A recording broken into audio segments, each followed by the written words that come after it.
Big news. Big news. Let's tell them. Right now? Yeah, right now. Juicers, your boys have their first sponsor. Check this out. It's actually really cool because we use it too. So it's like an amazing software. We are very proud to announce that we have partnered with Rent Ready as our first official sponsor / partner for the Weekly Juice podcast. Are you new to investing? Wondering whether or not you can self-manage your properties? Let us tell you about Rent Ready. Rent Ready is a really awesome property management software that can help you grow and handle every aspect of your real estate business. Rent collection, tenant screening, maintenance, lease signing, listing. Honestly, it has everything. Yeah. How long do you think we've been using Rent Ready for ourselves? About 5 months. Yeah, about 5 months. It's been awesome. We do use their push notification system to send notifications to tenants. We collect rent from our tenants right through the app. And we're actually about to use their new feature, their 24/7 maintenance software called Latchel. And a Latchel will allow you to remove yourself as the landlord, as the middleman between your tenants and maintenance calls. So the tenants can directly call a maintenance line and they will dispatch contractors right to the property. We should also mention that Rent Ready is unlimited. All their plans are flat price. This essentially means you can keep adding properties to your portfolio without having to pay more. You can close on all the properties you want, and Rent Ready's price stays the same. The best part is Rent Ready's given us an amazing deal to pass on to our Weekly Juice listeners. You guys, everyone listening, can get 50% off a Rent Ready plan at rentready.com when you use our code JuicePod. That's RENTREDI.com with code JuicePod. JUICEPOD at rentready.com, and you can get 50% off any plan. If this is your first time here, welcome. During our shows, we interview successful entrepreneurs and investors to spread knowledge, advice, and actionable tactics to help others in the pursuit of financial freedom. We discuss successes, failures, systems, motivations, experiences, and key lessons learned along the way in the hopes that these stories help you along your journey. Tune in every Wednesday to get your weekly juice. If you've been here before and like what you've been hearing, please subscribe, share with friends, rate and leave a review on Apple Podcasts. That goes an extremely long way for us. It's simple. Just click on your podcast app, type in our podcast name, The Weekly Juice, click on the reviews, and let us know what you think. The more ratings we get, the more eyes we'll get on our show, and in turn, we'll be able to provide you all with high-quality guests. You can also find us on Instagram at Weekly Juice Pod for daily content and personal finance tips to assist in your journey towards financial freedom.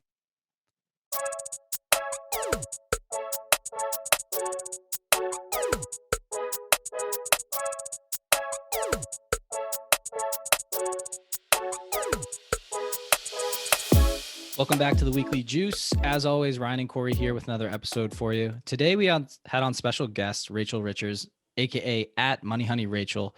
She is phenomenal. She's 27 years old and was able to quit her job as a financial analyst and is now retired, living off of $15,000 a month in passive income. And she has over 40 rental units. She's absolutely killing it.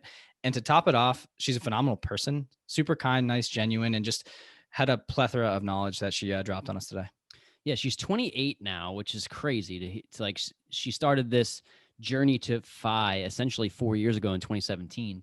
And she talks about how she scaled her real estate portfolio to 40 units, like you mentioned, $15,000 a month. I mean, she's living off this. She was a former financial analyst she jumped her way up. She was making, 30, 40, 60. I think she ended up making around $100,000 a year and then tried to replace her income passively. And when I say passively, I mean like royalty income, portfolio income, coin operated machines that I don't think she's done, but she understands the techniques behind it. And she teaches people about it, ads, ecommerce, and then rental income. She has a book that talks about 27 different ways to create passive income. So if you're interested in real estate investing, we do dive into that. But in this episode, we also talk about so many other ways to create passive income. And Rachel's book also explains it more. So really, really good episode. Like Ryan said, a really good person. And we should just bring her in. Let's do it. Well, Rachel, officially welcome to the Weekly Juice. We are super excited to have you here. Thanks. Thank you guys so much for having me on. Yeah, it's our pleasure. So if you could kind of just give a little background on yourself, who you are, where you're from, and then how you managed to become financially free by age 27. Yes. So I'm Rachel. I'm 28 now, and I live with my husband in Colorado Springs with our dog. And high level overview of how I retired at 27 is that we started in 2017. My husband and I started building passive income streams. Before that, we didn't have anything else. We just had our full-time jobs. So in 2017, we purchased our first rental property in Louisville, Kentucky. And then later that year, I wrote and launched my first best-selling book, Money Honey. So we had these two passive income streams, rental income and royalty income, and we focused on growing those as much as we possibly could over the next few years. So fast forward to now, we now have almost 40 rental units. That brings in anywhere from 8 to 10 grand a month in profit. I have 2 best-selling books and online courses as well, and we're making about 15 grand a month in passive income. So I was able to officially quit my job and become financially independent in 2019. Wow. So if that's not intimidating enough for people, I think we want to like kind of reverse engineer this a little bit and start at the beginning and how you, like, when did the light bulb of fire go off for you? Because being 27 and being financially free is a dream for a lot of people, for most people. So how did this inception of the idea even start for you? You know, I've been a personal finance nerd my entire life. I remember reading books when I was in middle school even, and I read Rich Dad, Poor Dad in high school. That's what first turned me on to real estate investing. At the time, I didn't know that there were all these other types of passive income I could create. So I just focused on real estate investing as our avenue to achieving financial independence. That was kind of my plan from the get-go. I did not anticipate writing a book that became a bestseller and did really well, but that part's been fun because that's what I'm truly passionate about, is helping female millennials learn about money management. So I've been able to grow this business and have other income streams because of that business as well. So I guess to talk about financial independence in general, it sounded like you started at an early age and you got the idea, but I'm curious what that financial independence actually means to you, Rachel, because it can have a different definition for a lot of people. So if you could help define what it meant to you and then how you slowly started to take steps to get there. Yes. So to me, financial independence, I use the words retired and financially independent interchangeably. So a lot of people look at me now and they're like, well, Rachel, you're not retired, you're still working. And that is very true. I am still working, but I work now because I want to, not because I have to. So to me, financial independence isn't about, never working again or never doing anything again in my life. Like, I would get very bored. I like to be creative and to build things. It's just about having the freedom to work when, where, and if I want. Awesome. That's great. Your passive income strategies this is a really interesting topic for a number of people who listen to us, because we do focus oftentimes on real estate, but I noticed that you have 5 passive income strategies, and some of them are things that people may not have ever even thought of. Ryan and I's passive income strategy is real estate, and we both have 401ks and invest a little bit in stocks, but our main hub is real estate. So your passive income strategies, I noticed you have royalty income, portfolio income, coined operated machines, which I think is very interesting, ads and e-commerce, and then you have rental income as like the last one. So could you just touch on a couple of those to give our listeners an idea of what some of these other ways to create passive income are? Yes, absolutely. So, for example, royalty-based income streams, that's a big source of income for me just because of my 2 books. So anytime you create a literary or artistic work, you create it once and then it can sell over and over again forever. So all of the hard work of me writing my 2 books I'm past that. I maybe spend an hour or 2 per week marketing.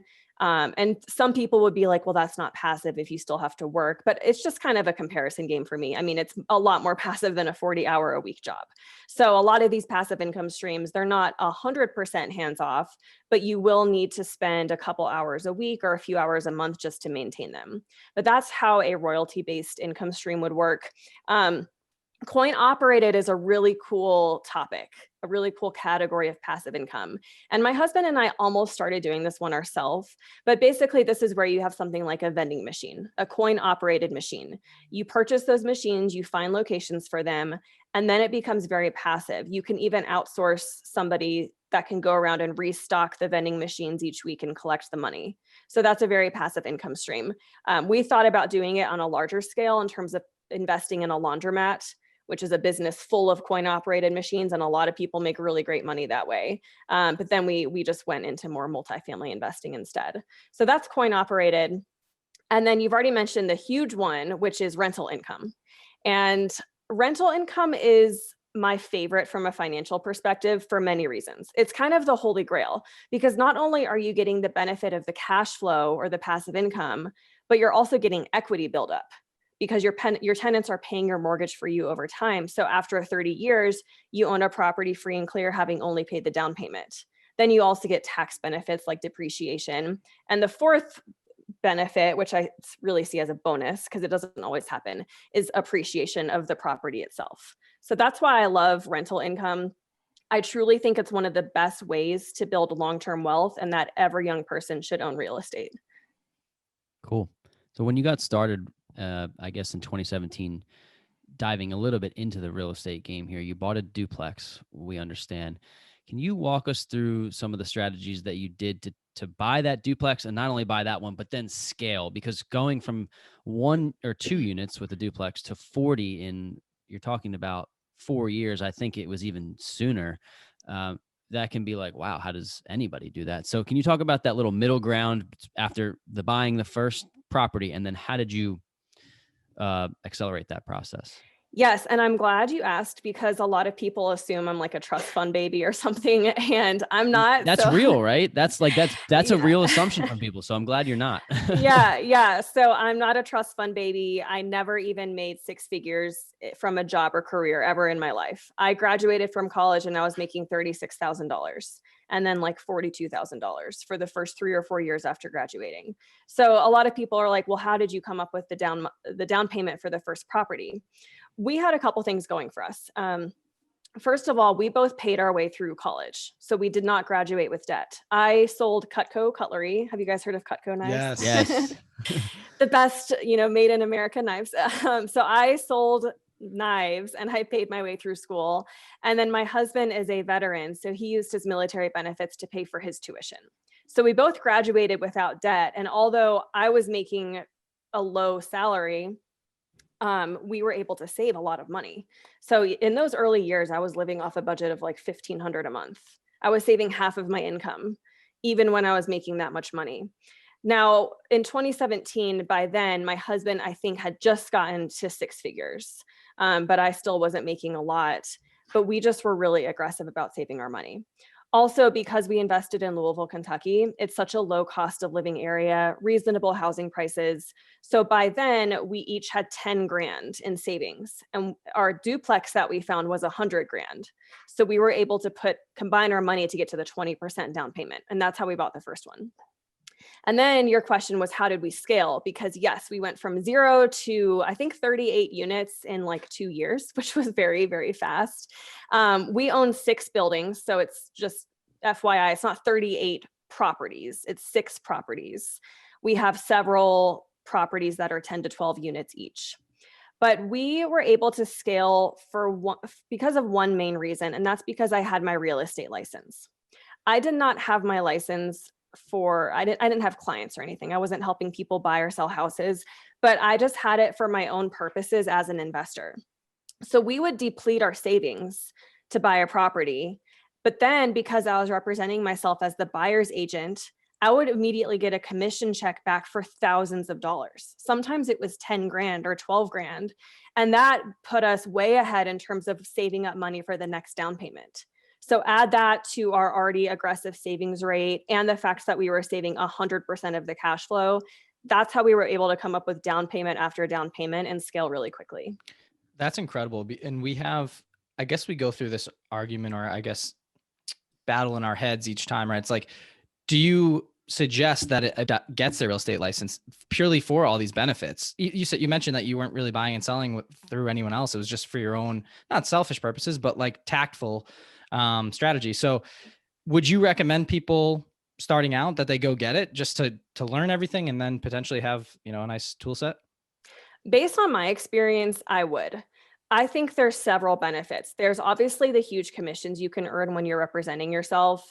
There's also the learning. So, you're required to take certain courses. And when you become a landlord, it is really helpful to understand, here's what you can and can't do. Here's the discrimination laws. So that education definitely came in handy. And then the third thing is I had a slight time advantage by having a license.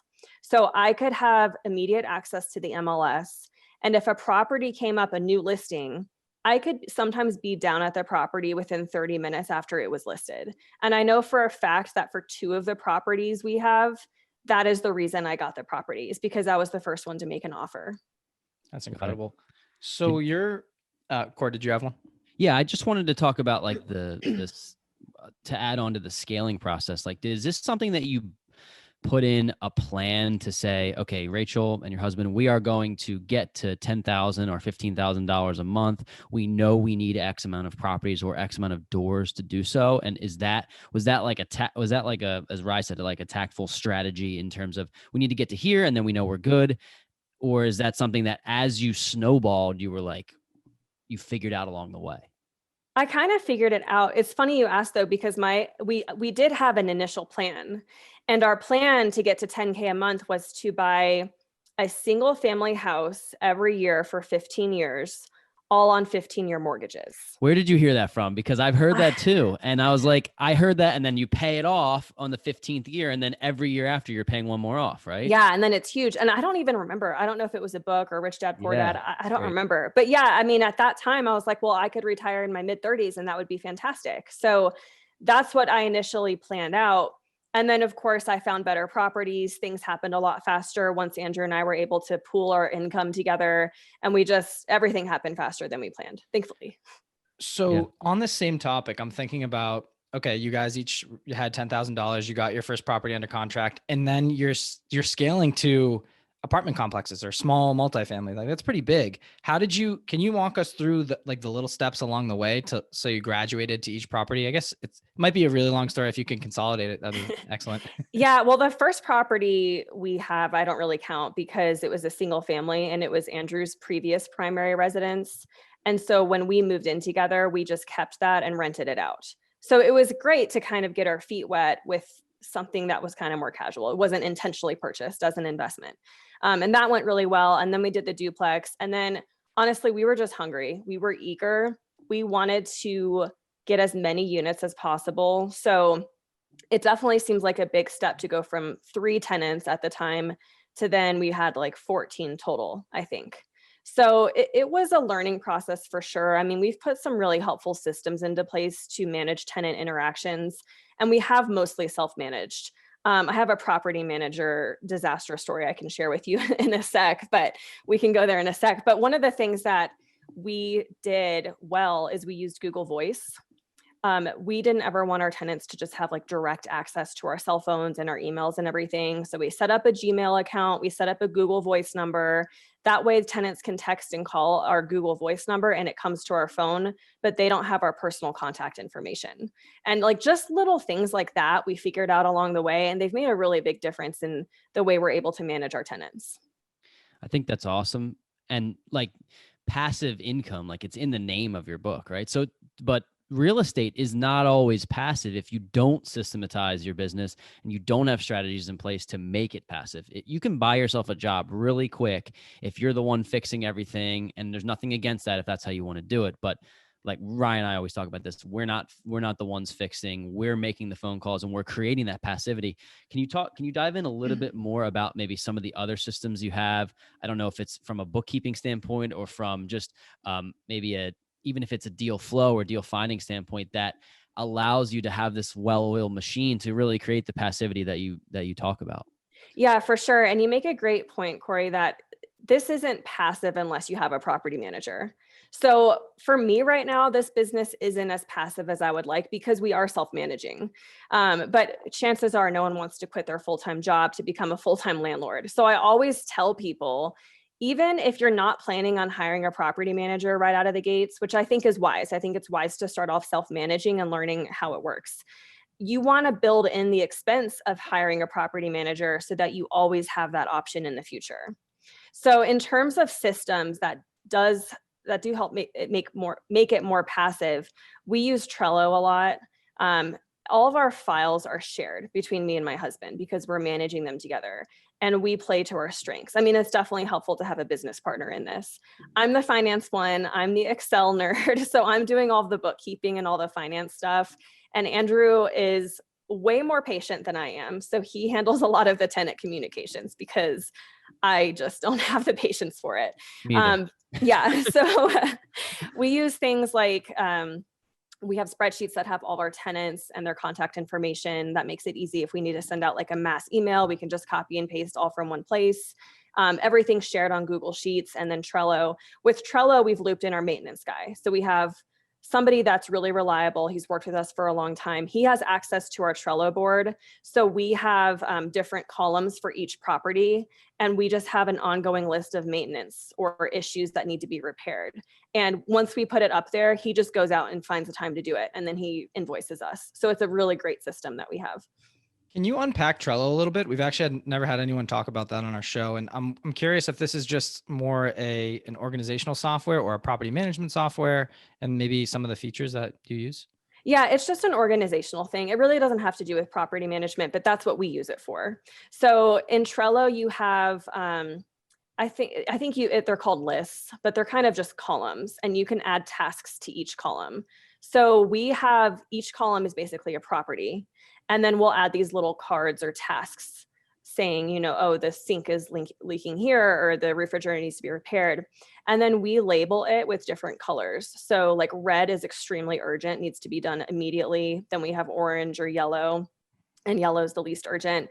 And then we have labels for who's it's assigned to. So if Andrew is the one working with our maintenance guy, like it'll be blue and another color. If it's me, it's pink. So that's just how we kind of keep track of things, and we assign ownership, and we kind of assign timelines based on that. I love this strategy because it's almost like creating this passivity is like planting seeds in a way, and you're just planting these seeds that hopefully not just one flower grows from it, but multiple flowers. And that's how you're able to scale and then move on to other projects. And then just, it really does snowball after that. I want to dive into specifically like the numbers on one of your apartment complexes maybe, but before I do that, you're kind of have a tagline about $15,000 a month in passive income. Can you give me like the graph, so to speak, of where your money is coming from? I know you mentioned 8 to 10,000 in real estate, and where is the balance specifically coming from? Yeah, so we have several, but the three biggest ones are the rental income. So, and when I say 8 to 10 grand, that's profit. So Right. that's after expenses. Then my books probably bring in 4 or 5 grand a month in profit on average. And then my online course, which is Get Your Financial Shit Together, that probably brings in the same, like 4 or 5 grand a month. Awesome. That's really cool. Before we go into the Yeah, go ahead, Ryan. Before we go into the deal specifically, like I think that's amazing. And you talked about setting it up in the beginning, right? And then, you know, a couple hours a week to maintain the marketing. How long did it take you to write the book? We'll jump into the books later, but like, how long did it take you to create the course or write the books and do the research? And, you know, I think it seems very easy now because you're at the end and people are like, oh yeah, she wrote a book. Great. Like that's a lot of money coming in, but I'll never be able to do that. If you could kind of just go through a little bit and just conceptualize for people, it'd be great. Yes, I'm glad you said that, Ryan, because I used to say that too. Like, oh, I see somebody else's success and I could never get there. But the thing you have to remember is I wrote Money Honey in 2017. When I launched it, it was making, you know, it made $600 the first month, and then $1,000 consistently. And that's still really good. That's great for a self-published book. But we're 4 years in the making now, and now I'm at 4 or 5 grand a month in profit. So it does take time. It's not just this easy thing that happened. It took a lot of effort. Money Honey took me 9 months to write. And keep in mind, though, I was working full time. We were acquiring rentals and managing tenants, and I was trying to write the book basically in the evenings. I also quit for 4 months. I thought I was never going to look at this book again, and it was going to be an utter disaster. So really, I could have consolidated that down to about 5 months. And I think my second book probably took about the same amount of time. Okay. Awesome. And then for your course too, I'm just thinking about, you know, we have a lot of information that we put into these shows, and we research personal finance all the time. And we're trying to figure out, you know, coursework would potentially be an idea for us down the line. And we're trying to think of like, okay, how would we segment this? What do people really want? And I guess maybe dive into what's in your course and why you picked those specific pieces of information that you thought were super valuable to people and they would want, and it'd be something to purchase. Yes, the course is amazing. If you guys are thinking about it, highly recommend, because it's such a high profit margin. And once you have it created, it's so little work. I mean, you only have to sell a handful of courses to make the same amount of money as you would from selling hundreds and hundreds of books. But my thought, and I didn't launch my course until 2020, right in the middle of COVID, actually. So my thought was that the books are great for people that can really implement on their own. The problem, though, is that self-discipline is the hardest thing. So there's always this tendency to consume knowledge and read and listen to podcasts, but is anyone actually taking action? That's the hard part. And so I thought to myself, if that's where people are really struggling, I want to create something where I can give them the accountability, the structure, the environment, the support that they need to really succeed and follow through on what they're learning. So it's kind of designed to go along with Money Honey, but it goes much deeper into topics. There's templates, there's a Facebook group. Like, I'm in contact with all of my course takers, and it really helps them take the action so that they can start really making massive money moves. That's the total goal here, like the action. Ryan and I are all about the action. And that's why I wanted to dive into specifically one of your deals and your apartment complex and talk about what are the moves that you make? What did you do? Are these apartment complexes something that you're adding value to and pulling money out of, or I'll let you actually dive in before I spoil everything. No, you're good. I actually think the duplex is a fun one to talk about. It was pretty interesting the way that it happened. It was the first one we were actively looking for. And I always tell people, you have to be patient with this process. It took That's us really hard for me. Hard. Yeah. And you get discouraged and you're like, this isn't going to work out. People give up. The duplex took us 9 months to find. And that's after we had made several offers on properties. That's after we had an accepted contract on a property that fell through. So it wasn't this one and done thing. It definitely took time. And my best advice is to be patient and don't settle. Don't start feeling like 6 months down the road, you're not finding anything, so you're going to settle for numbers that are less than perfect. Don't do that, because you will find the right thing soon. And the last thing you want to do is make a bad investment just because you're desperate. So just be patient. With the duplex specifically, at the time I was looking through the expired and canceled listings on the MLS. So listings that had fallen off or expired or whatever happened, they weren't active anymore. And so I was starting to reach out to these agents to be like, hey, what happened here? Is this going to come back on the market? What does the seller want to do? And I saw this duplex and I was like, this looks like a really good deal. So I just stayed in touch with this agent for months. I think people are afraid to pester, and that's what they're afraid they're going to come off as doing. But I was just being friendly, and I just wanted to stay top of mind, basically. So I would check in every 4 or 6 weeks. I'd be like, hey, just want to let you know I'm still interested. Let me know if there's any updates. It wasn't pestering. It was just, hey, I'm still here when your seller is ready. And because of that, right before they relisted the property, they reached out to me first and they said, hey, we're going to put this back on the market. Do you want to make an offer? And so they let me make an off-market offer before anyone else could see it, which is incredible. Especially right now. Yes. In this climate. Yeah. Yeah. And that's the best deal we'll have ever done, ever. I mean, it's probably 20 or 25% cash on cash ROI. Let's talk about it. I'd like to know if you're willing to share the numbers. Absolutely. Like what you purchased it for. You can talk about the expenses, the cash flow, and kind of how it has performed over the last, I guess, couple of years since you bought it. Okay. So we purchased it for $100,000. And it's a duplex. One side was under rented, but it was rented.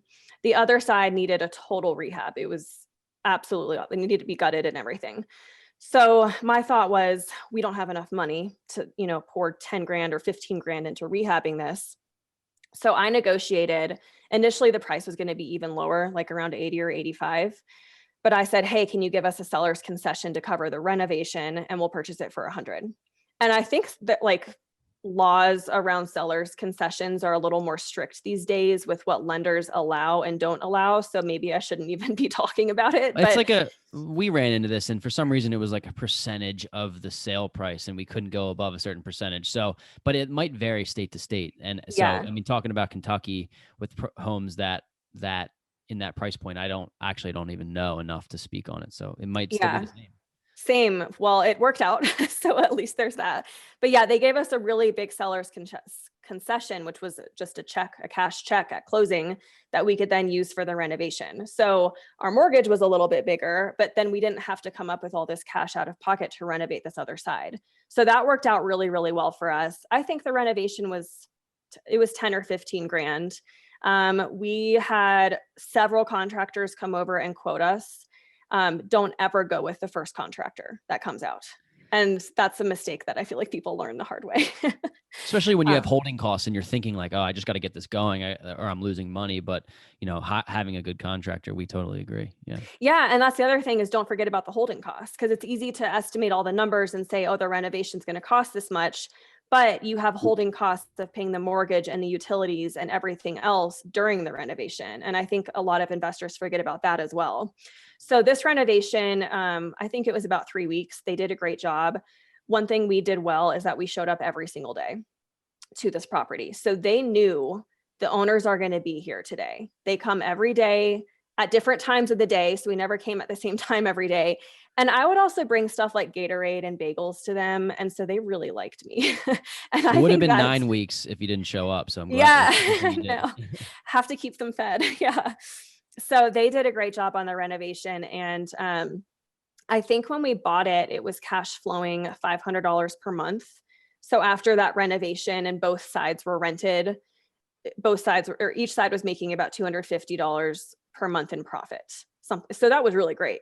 Now though, it's more like $800 a month in profit because we've been able to raise rents. We've done some other renovations over time. The area has become more popular, so it's even better now. Do you know what the increase in the value of the property is from when was it worth about 100 grand when you bought it? And I'm curious what it might be worth at this point. I think 100 grand was a pretty amazing price. So that was probably discounted, but I would estimate it's worth about 180 now. And this is 3 years later? Yes, essentially, or 4 years. And yeah, so 180 grand and we owe like 65 or something. So we have a ton of equity in it. Yeah. It's awesome. Incredible deal. And now I'm thinking about, I know we talked about scaling and I'm not sure I can't remember how far we went on this, but like now, so you had the duplex and then how do you jump from a 2-unit place to a 10 to 12 unit place? Like, what are you doing to run the numbers differently? How are you finding those deals? Can you just talk about the transition between, I guess, residential versus commercial? Yeah, for sure. I lucked out with all the properties that we found. They were all on the MLS. Which is amazing. That doesn't happen for most investors. Normally you have to get a lot more creative about where you're finding deals, but we got pretty lucky. The second property that we bought, so after the duplex, we bought this property that I think it's 11 units and it was $430,000. So we had to come up with something like 100 grand down payment, which is obviously an enormous jump. I mean, that's a huge amount of money. But if you think about the commission check I got from that first duplex, and then combined, we're making, over 6 figures and we're trying to save half of our income. And then we're saving all of the cash flow from the initial property. We barely scraped it together in time, but that's how we got to that second down payment. It's an interesting way to frame this. And it's like, this has to be a disciplined mindset for you to get commission checks of $10, $12, $13, $15,000. And for you to not go put a down payment on a new car, or for you to not go spend it on, whatever it is, renovating your own home or something. And I'm starting to develop this mindset where it's like, every time I get money from whatever source, whether that's podcasting or it's work, a W-2 or real estate, I'm thinking like, I have to deploy this money into something else in order for it to grow. And it's like, I think it's something that you have to frame, and you've framed that for yourself. Can you talk a little bit about the discipline that you have, or I guess it's maybe just a long-term goal type of thing where when you receive money, you're saving that and then you're going and getting a return on it? Yes. And Corey, that 2 years of us working our asses off was hell. I mean, there was nothing fun or enjoyable about it. It was awful. It was the hardest I've ever worked in my life. I don't even know how we did it. Looking back, I don't even know how I had the work ethic and the energy to do what we did. So I say that because I don't want this to sound like it was this easy thing. Nothing about this was easy. But yeah, I mean, there were 2 years of weekends where we were going down to our properties every Saturday to check on things. And my friends were out at brunch or going out to the bars or going out to the club, and I wasn't going, not only because I didn't have time, but I didn't want to spend my money that way. And so at a young age, I saw a lot of my friends pass me by in terms of lifestyle. And they were living in cute houses and driving new cars. And I was like way back here, driving my old crappy Honda Civic and not doing anything fun. And I basically looked like I was broke.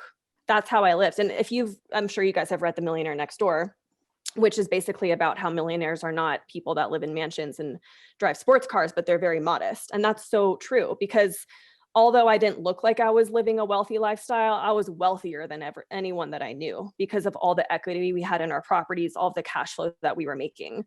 It just didn't appear that way. I think the biggest thing that it comes down to is the ability to delay gratification.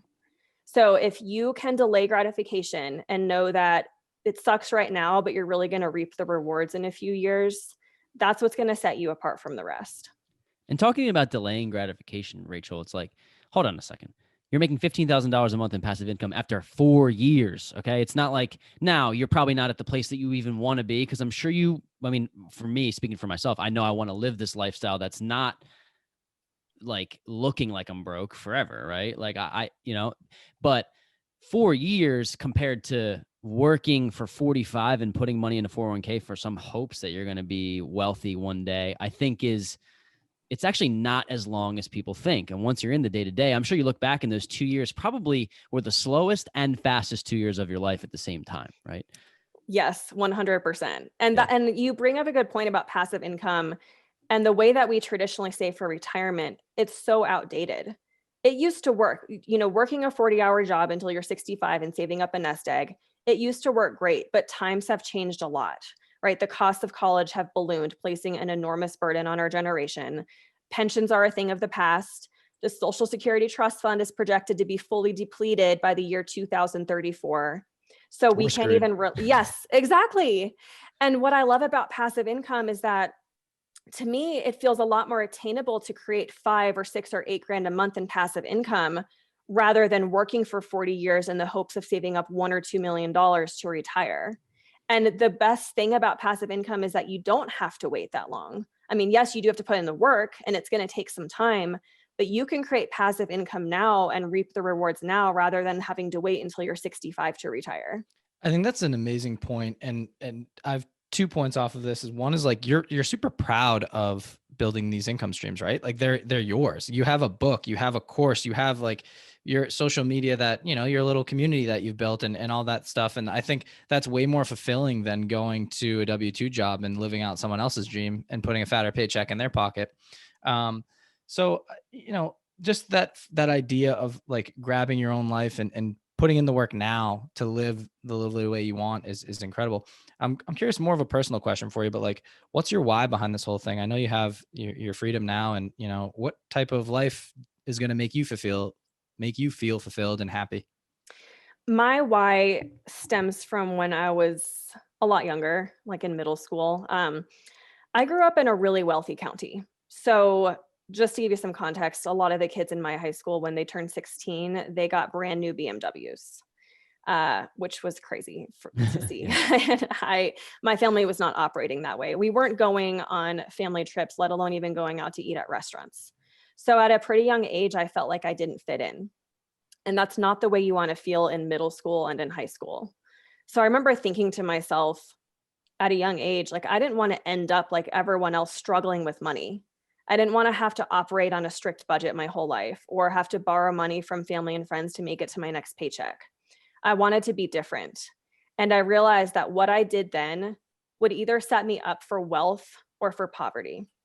So that's partially why I took things seriously at such a young age, is because money was always this stressor in our family. And it was this thing that I had a bad relationship with. Often we grow up with limiting beliefs because of the environment we grew up in or the way that we were raised. And I certainly had limiting beliefs about, man, there's never enough money. Money's never there for me. Money is always a stressor. And I just had this burning desire that I wanted to become financially independent. I didn't want to ever have to rely on somebody else. for anything that had to do with money. And more than that, I wanted to be able to take care of my loved ones if they needed my help financially. So kind of growing up with that mindset and this determination, that's why I am the way that I am. Thank you. Wonderful.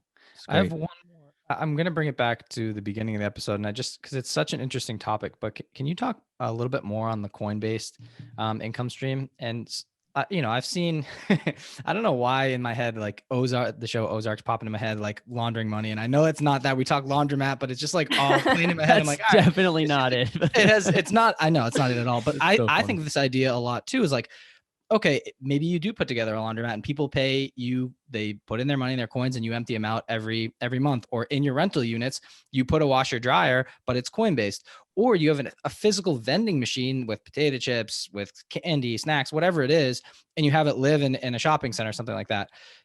Do you specifically have these? And if so, can you mention or kind of walk us through like how you got them into certain places and what strategy you guys, I guess, took? So we don't specifically have them, but we did get close though at one point, especially when we were considering a laundromat. But there's all types of coin operated machines. There's vending machines, there's ATM machines, there's laundry machines, and doing a laundromat is a little bit it takes a lot of money. You have to have a lot of capital. So that's hard to get into. But if you think about buying a one-off coin operated washer and dryer, finding a landlord who has a complex or whatever apartment complex in your city that doesn't have laundry on site, you can work with that owner and come to an agreement, split profits with them or whatever you need to do, and just start finding your way into some of these different locations. There's also like arcade machines. So you don't have to open an arcade. I think that's probably a little bit outdated at this point, but is there a bowling alley or a movie theater where you could install a few and you get permission from the location owner? Normally, you have to go out and prospect on foot, and you have an agreement with the owner of the location, and you're going to be splitting the profits with them in some way. Very cool. Yeah, it's something that I know I don't want to speak for Rye, but I know I have never thought of that, or I've heard of it, but I just haven't thought about implementing it and like how I would even go about doing it. So it's a really cool option for people who maybe don't want to get into real estate or just want some other sort of passive income. I know we're jumping around a little bit here, but I want to just ask you another question about your real estate portfolio before we get into your book and kind of wind down towards the end of our show. The question I have is, you mentioned you live in Colorado, but you're investing in Kentucky.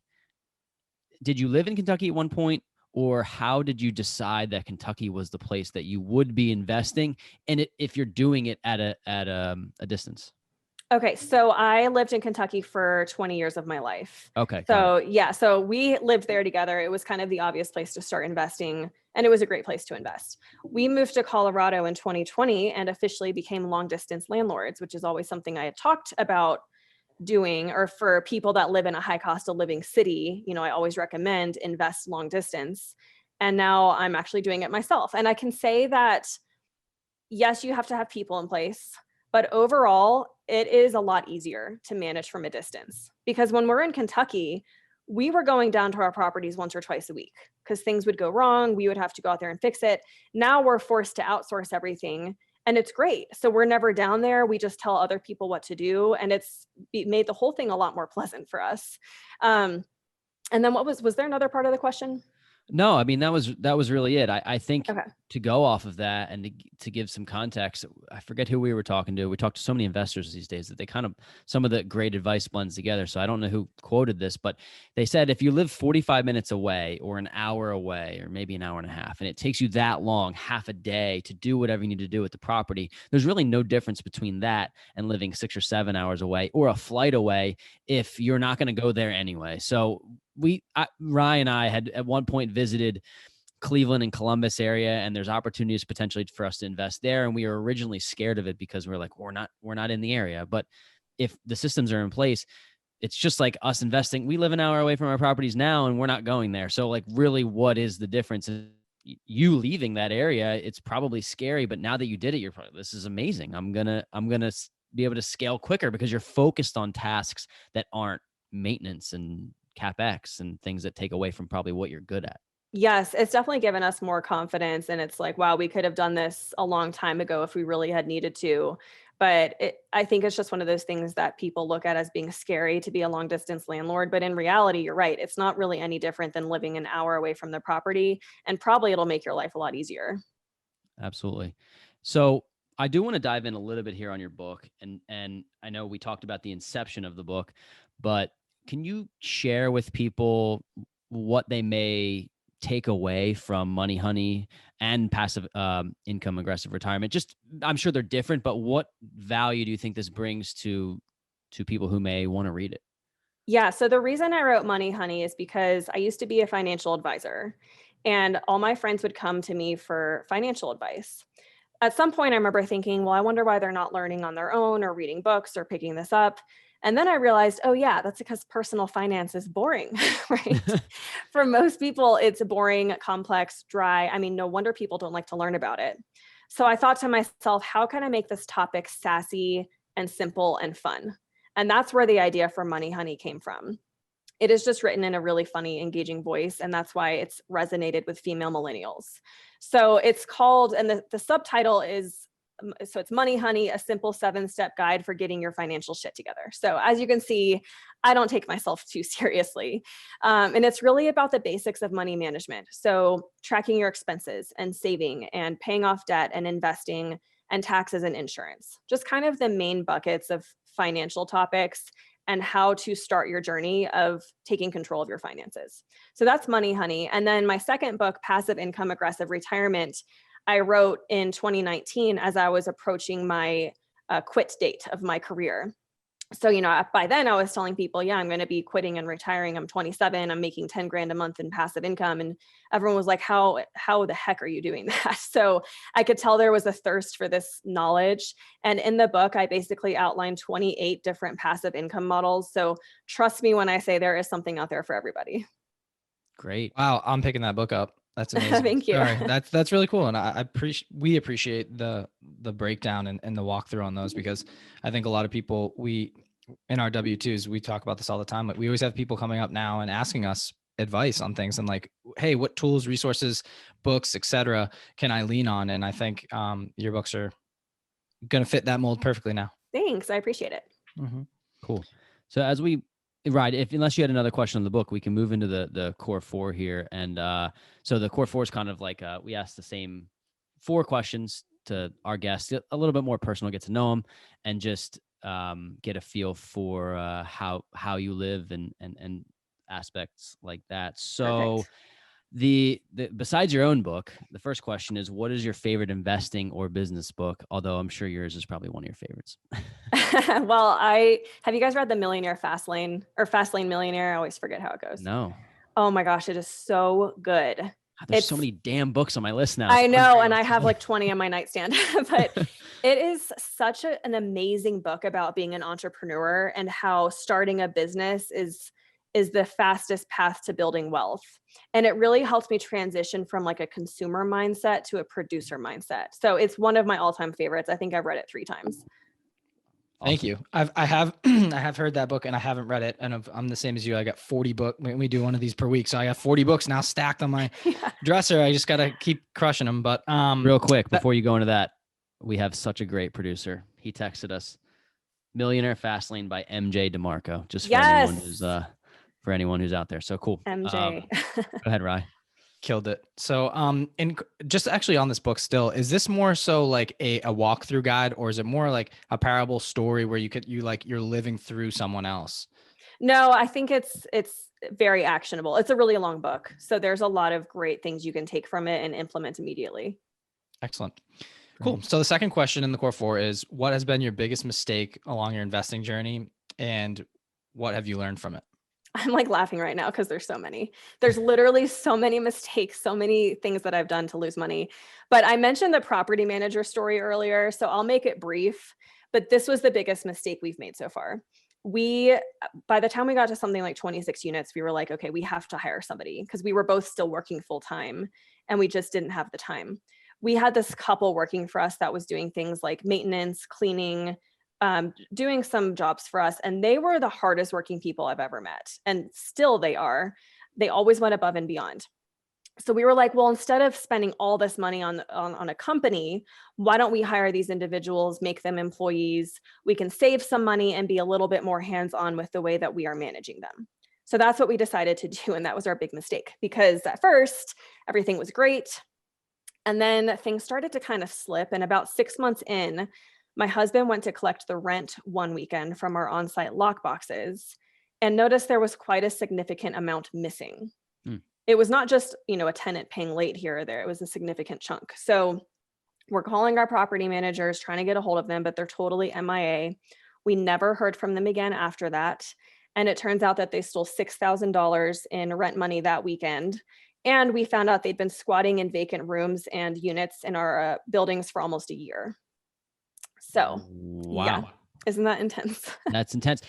The funny thing about this is that this is really a mindset game. And I know that's like so cliche, like, Corey, what the hell do you mean? Like but the point of that is like the fact that you're making it through something that big, this can crush people, or if they lose money on a deal, the instant thought is like, well, this game sucks. And it's like, well, no, the deal or the small microcosm might suck, but not the actual game if you play it the right way. And for something like this to happen to you, you may think like, okay, I'm getting out of whatever I'm doing right now. But the perseverance play there is huge. And look, you're probably glad you went through it because you know what not to do. Yeah, I mean, you're exactly right. And I'm not going to lie, I did have those thoughts of like, Sure, no, I don't want to do this anymore. Yeah. But at the end of the day, it was an important learning lesson. And I just basically told myself, you know what, I paid $6,000 in tuition to learn a very important lesson, and I'm never going to make that mistake again. And just the lesson of not being so cheap, not trying to cut corners all the time, just in the name of, being frugal. What we should have done, obviously, in hindsight, was to spend more money on the licensed, bonded, insured property management company. Because sometimes if you try to cut corners and you're cheap, you're actually going to be spending a lot more money in the long run. I love what you said there. My dad taught me this at a young age. He owns a construction company and has his hand in a bunch of real estate as well. But he never went to college, and he has told me stories of how he's lost money along the way. And he's like, "Well, I just try not to get pissed off because I say, well, I went to college today." And so basically, like that's his own little mantra to get him through. And he's like, "Hey, just keep pushing, man. Like it's all good. You took your course." So thanks for sharing that. That's cool. Yeah, Yeah, really, no really problem. cool. I'll share an acronym along those lines with you. So FAIL is the acronym, and I don't know who to credit this to. I don't remember who told me this, but FAIL stands for first attempt in learning. And I just thought that was really cool. So that's how I look at things now. I know what I was going to say. That was great, by the way. It's about failing though. And it's like, I think the saying is that people who are successful, they hate failing, but they're not afraid of failing. And that's the biggest thing. The more that you fail, the more you pivot and the more you learn, and the more you're able to go in different directions, where if you fear too much, you'll never get started. So having that expense, I mean, we've already been through, Ryan and I have already on a small scale been through things that, we should have done differently. And now we know. So very cool. The third question in our core 4 is, who is your who for 2021 or going forward this next year? And by meeting this person, you feel your life and business will be propelled to the next level. A little bit of a thinking question. And if you don't have somebody in mind, maybe somebody who you've met recently who's helped propel your business forward. I, along the lines of being way too frugal, when I first quit my job, I was kind of flailing about, how am I going to grow my Money Honey business? How do I scale from here? And I realized that I was doing stuff on my own for far too long, just because I wanted to save money. And that if I wanted to grow my business and scale and be a huge success, I would need to hire an expert. So it's this idea now of, am I surrounding myself with the right people? Am I surrounding myself with authors and course creators and entrepreneurs that are already 10 to 15 steps ahead of where I am? Because if I'm not, how am I going to learn from them and grow? So I am in a mastermind now under Honore Quarter, and she's an amazing author who has a huge empire. But, I think it's just somebody like that, a mentor, a coach, somebody who runs a mastermind, somebody who is an expert and is already where I want to be. That's the person I need to consistently have in my life. Love that. Last question in the core four, and we touched briefly on this. It's kind of ties into your why, but what do you want your legacy to be? So David Osborne is a huge real estate agent and investor. And he told me at some point that everyone's bucket list, there's normally a financial component. There's normally a financial component for someone to achieve their dreams, whatever those dreams are: traveling, quitting their job to raise children, writing a book, whatever it is, you normally have to have money to do that. So by me teaching young women about financial literacy, I do feel in a way that like I want my legacy to be that ultimately I'm helping them achieve their dreams. If they can create passive income, if they can achieve financial independence, then they can do whatever they want. And I hope to be a part of that. Great. Love it. The last segment of our show is called The Last Drop. You know, squeezing the last drop of juice here in the weekly juice. What would be advice that you would give to your younger self, or maybe even if it's not you, just somebody who's just getting started? Probably the Nike slogan, which is just do it. We all hold ourselves back for various reasons. I could have started investing sooner, but I thought I needed a certain amount of money. There's ways you can start investing without money. And then even if you do have money, it's scary. It is so scary because you know you could lose money. And we talked about it a little bit, but I think if you accept the fact that you're going to fail, you're going to make mistakes, you're going to do things that waste your time and that waste your money, it's not going to be perfect. If you can just accept that from the get-go, I think it'll be a lot easier to get started. So I'll leave with this quote by Zig Ziglar, which I love. And Zig Ziglar said, "You don't have to be great to start, but you have to start to be great." Ooh, love it. That's Mic really drop. cool. Absolutely Yeah. love that. That's awesome. Mic drop. Rachel, it was a pleasure getting to know you. And I think a lot of listeners are going to just be super intrigued and want to connect with you or learn more about you. If they'd like to, where do you suggest they go and how can they find you? Yes, thank you. So both of my books, Money Honey and Passive Income Aggressive Retirement, are available on Amazon in ebook, paperback, and audio. And what I'd love to do for your listeners is if anyone wants to download my Passive Income Starter Kit, I will give that for free. So they can go to moneyhoneyrachel.com/bonus. Awesome. Wow. Thank That's you. Yes, great. thank you. You might have Ryan and I downloaded that in like 20 minutes. Awesome. That's great. So thank you so much. This has been amazing. Just getting to know you and your strategies and how you've been able to develop $15,000 of passive income in 4 years, essentially. So I think this is motivation for men, women, anyone to get involved. And we just want to thank you again for coming on. Yes, thank you both so much for having me.